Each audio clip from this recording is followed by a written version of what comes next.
On this episode, I talk with an agency owner about the difference between growing your agency and scaling. And there's a big difference. And I think all of you will really like this. She comes from a finance background. She's a co-owner at an amazing agency. And so she gives us a really good perspective of what you need to do in order to scale your agency. So enjoy.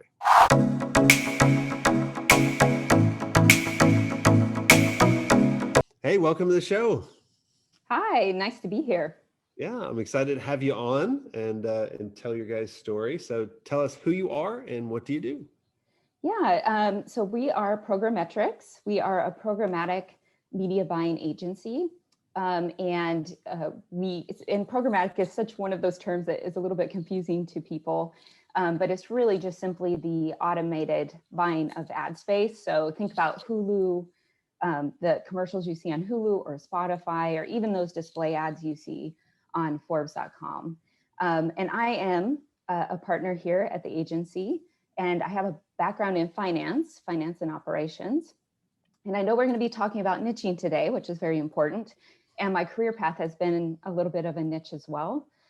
So I started out in a traditional creative shop, moved into a B2B agency, then finally made my way to digital, and then niched a little bit further into programmatic, which I'm very excited about. I really do feel like it's the future of advertising. Awesome. So tell us, how did you get started in the first agency? What was that story? Yeah, so somebody took a chance on me. I think probably a lot of the viewers have non-linear paths into marketing or into advertising, and mine was very similar. So I was actually in the construction industry and was getting my degree in finance and wanted to move to Austin, Texas, and had an agency that kind of just rolled the dice on me with my finance background and started working there. And I love agency world. I think people either love it or hate it, and I just absolutely love it. Fast-paced, exciting, never a dull moment. That's awesome. So let's kind of jump into it a little bit about specialization. A lot of people struggle with this because they feel that they're going to miss out. But how did you guys go about specializing? And not per se just picking programmatic. But how did you guys have the confidence, and what were kind of some of the steps that you guys went down in order to specialize? Yeah, and I know this, I'm probably preaching to the choir here. Specialization is so important. So one of the things we looked at when we specialized is, what were the advantages and disadvantages? And we just felt like we weren't going to be able to scale the business. So there is a difference between growing and scaling. And I want to talk about that a little bit later. But that's one of the reasons we really looked at it, and programmatic specifically, because it is at the forefront of advertising and really what we feel like is the future of advertising. We also, our co-founders kind of grew up in the ad tech space, so it was kind of a natural fit.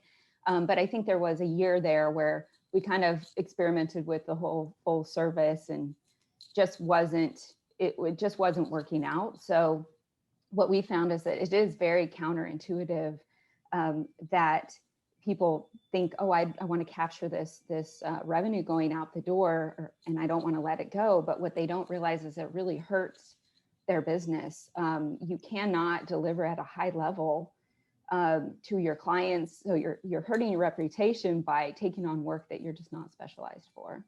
Yeah, I totally agree. Well, what's the difference in your eyes about growing and scaling? Because it is a pretty big leap between the two. So can you talk a little bit more about that? Yeah, of course. Growing and scaling, I think a lot of agencies don't really understand how big of a difference it is, right? So growing is where you add revenue at the same rate as you're adding expenses. And so what happens, again, me being in finances, there's less left over, right, at the end of the day. If you can scale, if you can be efficient, if you can put in those processes, you can scale, meaning that you're adding more revenue with less expenses, and you're really making that amount at the bottom that kind of you're left with a little bit bigger at the end of the day. Yeah, there's so many people, and I've gone through it in the past where we kept growing, and I was like, oh my gosh, and and agencies are notorious for this, be like, oh, we're, so and so millions in revenue, and everybody's like, oh, that'd be nice. But then you look at it and you go, oh man, I'm actually making less Yeah. this year, and we Mhm. grew, rather than figure out those efficiencies and those systems. So what were some of, well, I, I presume you guys probably learned this the hard way. Is that Mhm. true, or did you guys just pop right out and be like, we figured it all out? Well, I think there was, like I said, about a year of us experimenting, but it was pretty, we like figured it out pretty soon. It was like, okay, we know what we're good at, we know what we're not good at. And we just realized we were wasting, not wasting, but we were using a lot of extra time to do those things we weren't good at. And it just wasn't sustainable for a long term. Are there, so for the people listening, because a lot of them are in a growing phase, but not a Mhm. scaling phase, or a lot of them say, I don't want my agency to be any bigger, because they really haven't figured out the growing part, or the Mhm. scaling part, right? Mhm. So was there steps that you guys took that made this process easier, that they could be like, oh, let me look here? Yeah. So I think first of all, you need to identify what you're really good at, right? And what you can do at a high level, deliver great results where you can be the best in the industry. Go with that. And then create partnerships. So one of the things we've done, and we do believe in true partnerships, both on the client side and the vendor side, create those partnerships where you vet those companies and you can feel very confident that if you don't do that, you're not good at it, that you have a partner that can do it. Our clients love that, right? When we commit to doing something, we're going to do it very well. And if we can't, we're going to let them know, hey, that's not something we specialize in, but here we can actually help facilitate that process for you, make it easy for you. Again, I think that the hardest thing is that fear of that revenue going to another person. But you just get more if you are collaborative and have those partnerships. So that would be one of the first things, partnership level. The other thing that's really important is that process, right? And I know we actually use the agency playbook. Um, and so looking at those processes. So a lot of the things we do is we have daily huddles. So we're always on the same page. We have weekly meetings. And then we use a project management tool. It's very important. We have, I know you talk a lot about having those automated systems in place, and we do as Mhm. well. We have the intake forms where somebody fills out a form and then all of the tasks are created in the project management tool. So that's very important for that scaling as well, instead of just growing.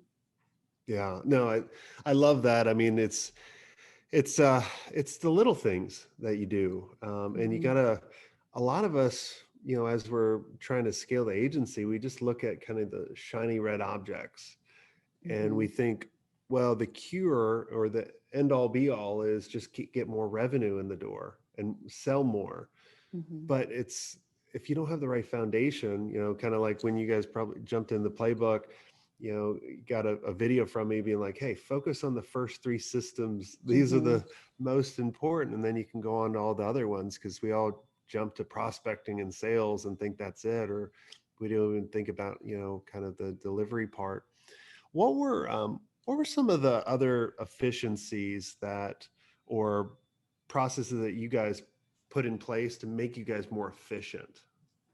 Yeah, so kind of going back to that form. So one great example is the project management tool, right? And I think people don't utilize that. First of all, some people don't even have a project management tool. And Yeah, then it's more those, like a task management, right? right? Like, Yeah, right. So using that to its full capacity is one of the best things I can recommend. And there's a lot of really great tools out there. But the tool we use, we can actually have our clients submit a request form. Again, it automatically schedules all of the tasks for us. So there's no question about when something's due, how we go about it. And then we're able to actually organize all of the internal stuff as well, right? All of those internal projects we have. And I think prioritizing those internal projects, to your point, spending that time on those first three sections of the book is really important. Like, people don't think about that. They're worried about everything else, but until you do that, you will not have that scaling capacity. so I'm not a very good at finance at all. So I love talking with people and surrounding myself that are really good at finance and have Hmm. that kind of, um, background. Because like you start putting spreadsheets, I'm sure you probably love spreadsheets. Like I look at them and I feel kind of a little dizzy, Yeah. looking at them. So, but it's awesome, right? And I think all of you guys complement each other from, the other owner and owners that you guys have. So what are the things on a weekly or quarterly basis that you're looking at from a finance to make sure that the agency is going in the direction that you guys want it to go? Yeah. So we do have like executive meetings, bi-weekly executive meetings, which again, I think it's important to get that time. But one of the things that I keep a pretty close eye on is the revenue, right? I think that's one of the things Hmm. that you have to keep an eye on. Um, and we have like a revenue forecast sheet, and I created that. And again, in the efficiency lens, you can pivot all of the data, so it makes it very easy to see what's going on. What are we doing next month? Where do we need to fill the gap? We have it split out by, revenue that's under contract, revenue that we expect to get, and then revenue that's kind of up in the air so that we can go after that. And that's very similar to your process, right? That Hmm. the, kind of keeping those in sections and focusing there. So we can very easily see just with a glance, okay, we need to go get some more new business, or we need to double down on what we think we should expect, get those contracts signed. So from a finance perspective, where we look at that a lot, we know that revenue isn't the important number, and I know you would agree with that as well, right? The net profit is the important part, but it does start somewhere, right? We've got to make sure we've got that coming through. So we look at that. We also look at our client roster, right? We want to make sure that we're not too heavy on one client versus another client. We're very lucky here that we have a very diverse portfolio, but I have worked for other agencies where you have that one big client, and it can be very detrimental to the agency. Stressful too. Yes, absolutely, for the staff and for the management. I think everybody's constantly looking over their shoulder saying, okay, I hope the client's happy. And it also gives us a lot of flexibility to be honest with our clients, which is really important to us. I don't think a lot of agencies get that opportunity because they're worried about that revenue, going out the door, and I can't speak honestly. And that's really important to us, so that we actually have that flexibility is nice. Yeah.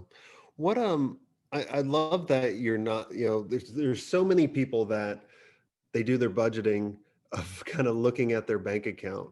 But with, Mhm. when you guys do kind of the performer projections, you can get a really good snapshot of, like you were saying, like when the bad times are going to come. And Yeah. usually if you have 6 months to plan for it, like Hmm. that's more than enough time, sometimes even a quarter to plan for that. Yep. Because I always found that what we do today actually affects us 3-4 months down the road.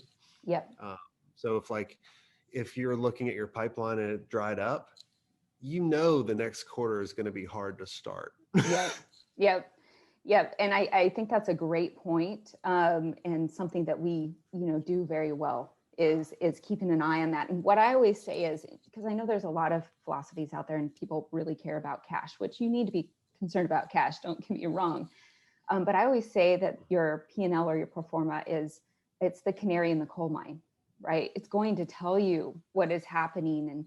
And so, cash is important, but at the end of the day, your P&L and what you're forecasting is going to tell you what's going to happen with cash. So we do focus most of our energy there, in the forecasting piece. And I will say, when the pandemic hit, I think a lot of agencies had a hard time, and we were able to pivot very quickly, and we kind of knew what was coming down the line. We were able to make some changes, communicate those changes to our team, and we came out even better, I think, after that, because we had that battle scar. I think everybody has those battle scars now.